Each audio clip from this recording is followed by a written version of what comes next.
मंगल चाचा और रामू दोनों माधवपुर से काशीपुर रामू के लिए नौकरी की तलाश में जा रहे थे।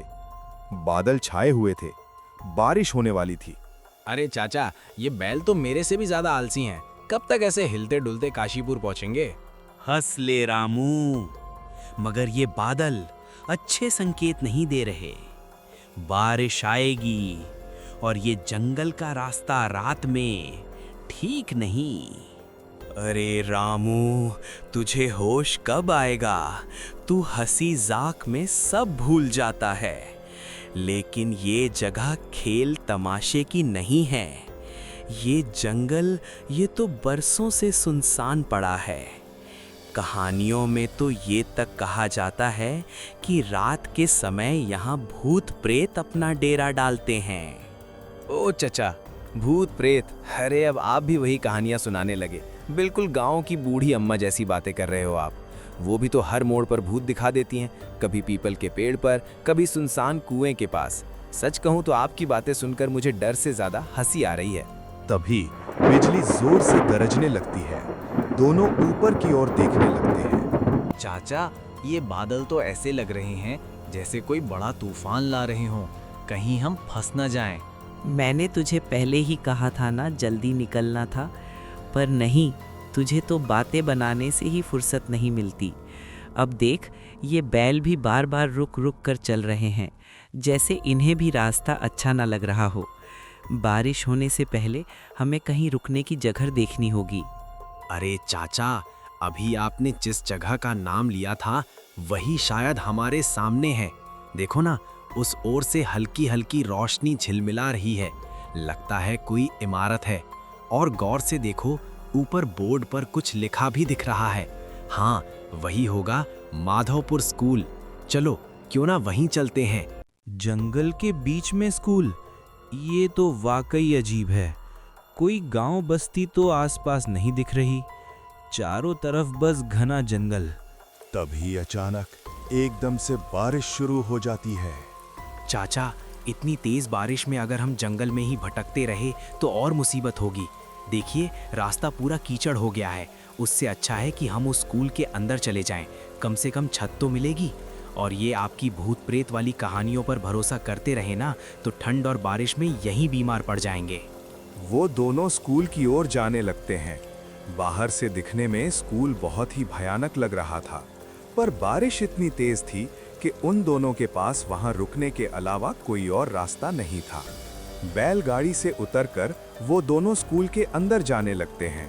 रामू, एक बार फिर से सोच ले, जंगल के बीचों बीच स्कूल, ये बात गले नहीं उतर रही। देखना, आसपास कोई गांव है, न बच्चों की आवाज़, ना ही कोई और इंसान, बस अंधेरा, पेड़ों की सरसराहट और ये अचानक बरसात। मुझे तो बहुत अजीब लग रहा है। चचा, आप तो हर वक्त बस शंका ही करते रहते हो। कभी कहते हो जंगल ठीक नहीं, कभी कहते हो रास्ता मनहूस है। अरे, इन पुरानी कहानियों ने आपको इतना डरपोक बना दिया है कि हर चीज में भूत दिखाई देता है। जरा सोचो, इतनी तेज बारिश में अगर हमें ये स्कूल ना मिला होता तो हम कहाँ जाते?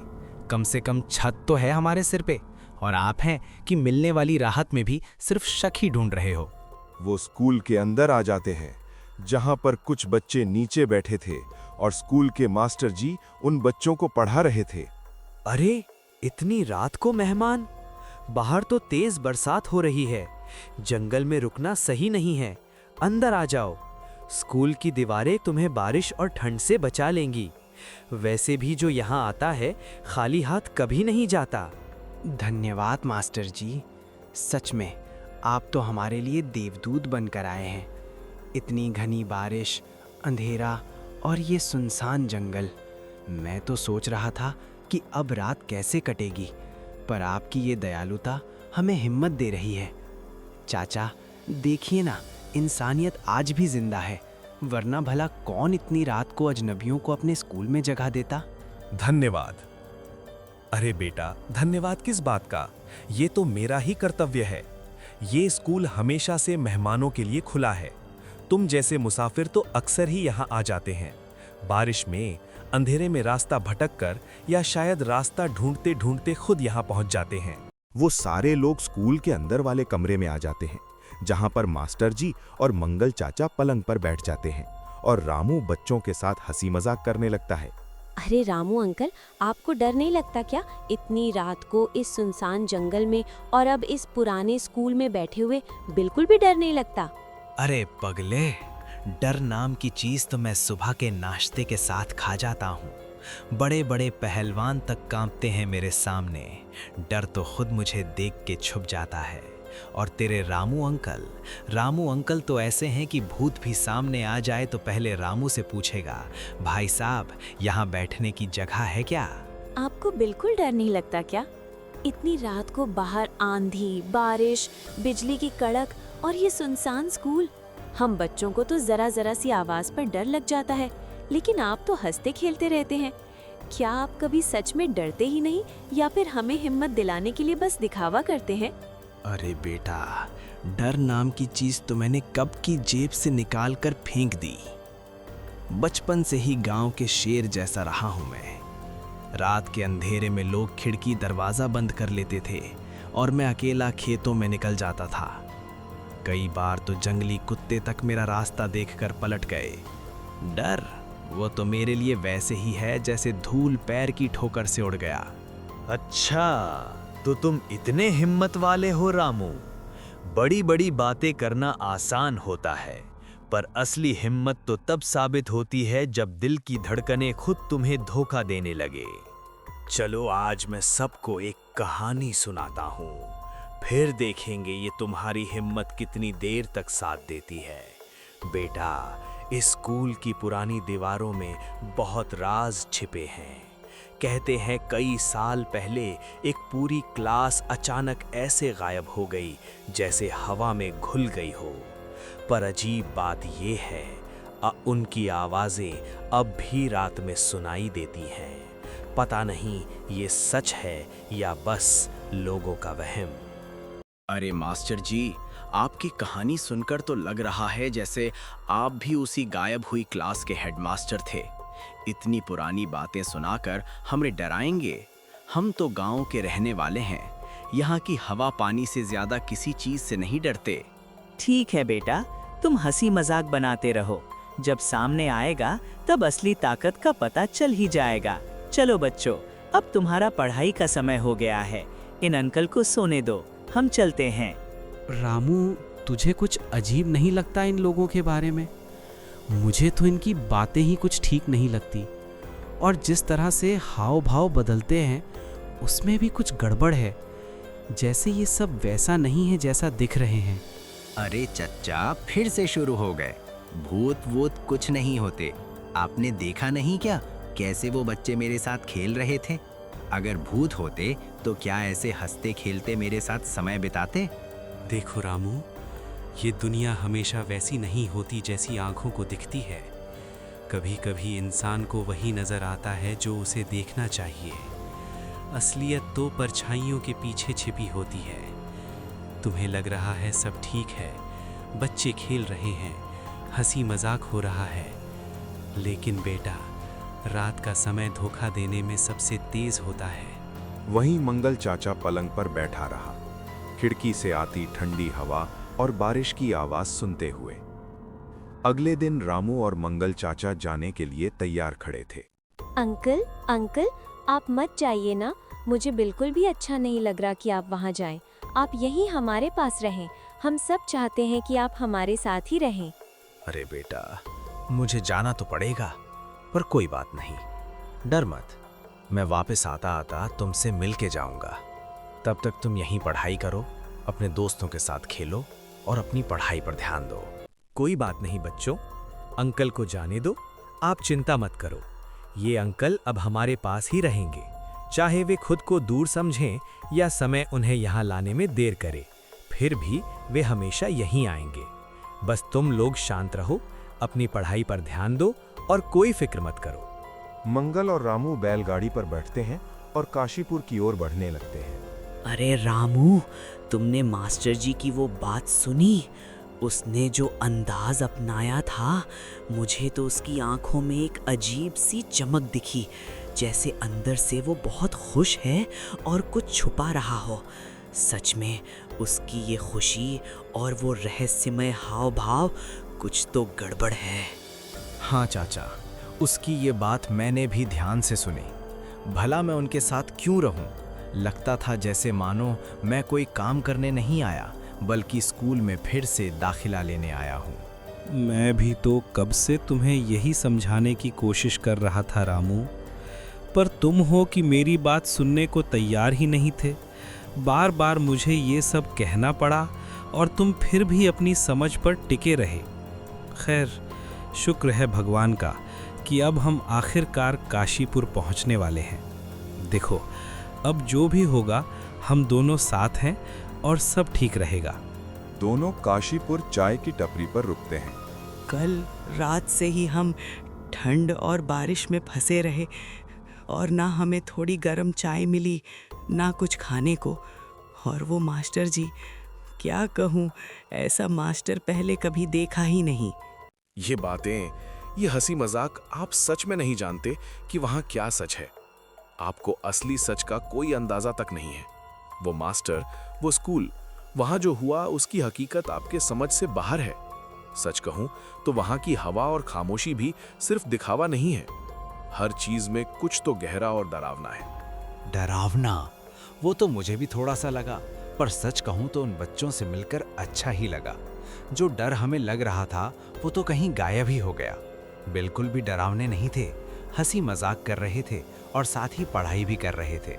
सच में उनकी मासूमियत और जोश ने सब डर हल्का कर दिया। अरे भाई, ये तुम क्या कह रहे हो? वो स्कूल इतने सालों से बंद है। वहाँ के बच्चे और मास्टर जी ये तो कब के मर चुके हैं। सच में उस स्कूल में एक हादसा हुआ था और वही हादसा उनकी मौत का कारण बना। तुम्हें लगता है कि वहाँ कोई अब जी रहा है? नहीं, सब खत्म हो चुका है। जो तुम्हें हंसते खेलते और पढ़ाई करते हुए दिखाई दे रहा था, वो सब अब बस यादों और परछाइयों का खेल है। ये तुम क्या कह रहे हो भाई? हम तो पूरी रात वहीं थे, उन बच्चों के साथ खेले, बातें की, हंसी मजाक किया, मास्टर जी से भी मुलाकात हुई। उन्होंने तो हमें बड़े अपनापन से समझाया था। और अब तुम कह रहे हो कि वो सब तो बरसों पहले मर चुके हैं। ये कैसे मुमकिन है? हमारी आंखों ने जो देखा, हमारे कानों ने जो सुना, क्या वो सब झूठ था? अगर आप लोगों को मेरी बात पर यकीन नहीं है तो एक काम कीजिए, आप सरपंच जी से जाकर पूछ लीजिए। उन्हें सब सच पता है। इस स्कूल का हर राज, वहाँ के मास्टर और बच्चों की मौत की पूरी दास्तान, सब उन्हीं से पूछना। गांव में और कोई इतना सच नहीं बताएगा। वो दोनों सरपंच जी के पास जाते हैं। सरपंच जी, हमें आपकी मदद चाहिए। हम कल रात उस पुराने स्कूल में थे, वही जो गांव के बाहर खंडहर सा खड़ा है। हमने वहां बच्चों के साथ खेला, मास्टर जी से बातें की, सब कुछ बिल्कुल सच लगा। मगर आज सुबह चाय वाले भाई ने हमें बताया कि वो स्कूल तो बरसों से वीरान पड़ा है और मास्टर जी और बच्चे तो सालों पहले इस दुनिया को छोड़ चुके हैं। हमें सच सच बताइए सरपंच जी, आखिरकार सच्चाई क्या है? क्या तुम लोग सच में रात उस स्कूल में रुके थे? हे भगवान, तुमने बहुत बड़ी गलती कर दी। वो जगह तो बरसों से बंद है। वहाँ ना कोई मास्टर जी हैं, ना कोई बच्चे, सबकी आत्माएं हैं। अब जब तुम वहाँ रात गुजार चुके हो तो इसका मतलब है कि तुम उनकी नजरों में आ गए हो। अम्मा, कृपया हमें कोई रास्ता दिखाइए। अब क्या हो सकता है? हम तो अनजाने में ही वहाँ ठहर गए थे। वो हादसा क्या था, हमें पूरा सच जानना है ताकि हम समझ पाएं कि अब हमें किस मुसीबत का सामना करना पड़ेगा। बेटा, सालों पहले उस मास्टर ने बच्चों को स्कूल में कैद कर लिया था। गांव वाले उन्हें बचा न सके, गुस्से में स्कूल जला दिया। मास्टर और बच्चे सब उसी आग में ख़त्म हो गए। तब से उनकी रूहें वहीं भटक रही हैं और जो भी वहाँ जाता है वो उनकी नज़रों में आ जाता है। अब तुम दोनों को आज की रात निकालनी होगी। हाँ बेटा, अगर तुम ये एक रात बच गए तो फिर कोई तुम्हारा कुछ नहीं बिगाड़ पाएगा। लेकिन याद रखना, ये रात आसान नहीं होगी। हर पल तुम्हारी हिम्मत की परीक्षा होगी। सरपंच जी, हमें आपकी मदद की जरूरत है। क्या आप हमें आज की रात कहीं रुकने के लिए जगह दे सकते हैं? हम बहुत थक चुके हैं और अब तो डर भी और गहरा गया है। बस इतनी गुजारिश है कि कहीं ऐसा ठिकाना बता दीजिए जहां हम चैन से रात काट सकें। सरपंच उन दोनों को अपने साथ आपके पुराने घर में ले आता है। रात भी हो गई थी। अब बस एक रात की बात थी सब ठीक होने के लिए। तुम दोनों आज रात यहीं मेरे घर पर आराम से रह सकते हो। डरने की कोई ज़रूरत नहीं जब तक तुम मेरी निगरानी में हो। अगर किसी भी चीज़ की ज़रूरत पड़े तो बिना झिझक मुझे बता देना, लेकिन ध्यान रहे रात गहरी होते ही बाहर कदम मत रखना। आपका बहुत बहुत धन्यवाद सरपंच साहब, आपने हमारी मदद की, ये हम जिंदगी भर याद रखेंगे।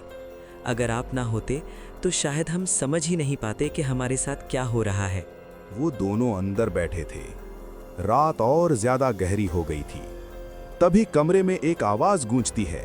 अंकल अंकल, आप तो हमें वहीं छोड़ाए, पर हमने आपको नहीं छोड़ा। कौन है? कौन बोल रहा है? सामने तो कोई दिख नहीं रहा। ये आवाज कहाँ से आ रही है?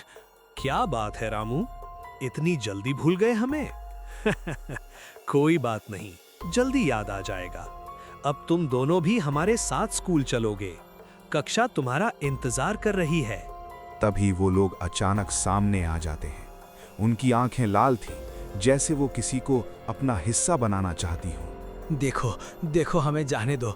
हमने तुम्हारा क्या बिगाड़ा है? हम तो बस अनजाने में यहाँ रुक गए थे। हमें कोई दुश्मनी नहीं है तुमसे। क्यों हमारे पीछे पड़े हो? हमें छोड़ दो, हमें माफ कर दो। हम कसम खाते हैं दोबारा इस जगह का नाम तक नहीं लेंगे। बस हमें शांति से जाने दो। वो छलावे उनकी ओर बढ़े और उन दोनों को भी अपने आप में समा लिया। अगले दिन रामू और मंगल की खबर सारे गांव में फैल गई। चाय वाला और सरपंच दोनों आपस में बात कर रहे थे। बहुत बुरा हुआ उन बेचारों के साथ। मासूम थे वो। उनको क्या पता था कि जिस स्कूल में पढ़ने जा रहे हैं वही उनकी आखिरी मंजिल बन जाएगी। वो जगह अब शापित हो चुकी है। वहाँ हर कोना, हर दीवार उनकी चीखों की गवाही देता है। बेचारे तो ये भी नहीं जानते थे कि उनका अंत उसी अंधेरे में उनका इंतजार कर रहा था।